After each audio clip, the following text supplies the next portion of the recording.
My name is Lucas Lyons. And my name is Kayla Bonert, and we are both agriculture education majors here at Purdue. Today we're going to show you how to grow a plant from a bean in the form of a necklace. So let's get started. Let's talk about some of the tools that you're going to need for the project. You're going to need a hole puncher, scissors, a glass of water, a plastic bag, some yarn, a pipette, 2 or 3 beans, some gauze or a cotton ball, and then a ruler to measure out the yarn. First, you're going to take your plastic bag and you're going to open it up. Then you're going to take your gauze or your cotton ball, put it all the way in the bottom of that plastic bag.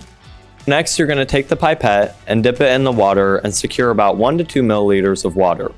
Once you have that amount of water, you're going to open the bag again and put the pipette all the way down to the bottom of the bag to the gauze and soak the gauze with the water. After the gauze or the cotton ball is soaked, then you're going to take your beans and you're going to place them on the gauze where it's wet.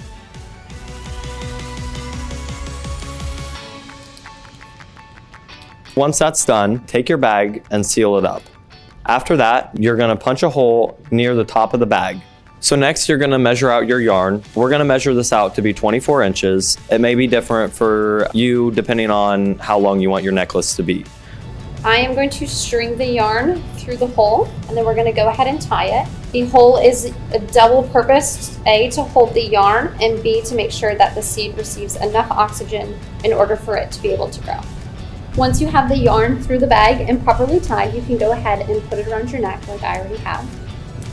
It is important once you're wearing it to then go ahead and put it under your shirt in order to make sure that it receives the proper warmth that it needs in order to best grow. After noticing growth on your bean seedling, you can go ahead and transplant it to a pot and soil. If you need further directions on how to do that, go ahead and refer to the SpringFest website. Thank you so much for joining us for SpringFest this year. Happy growing!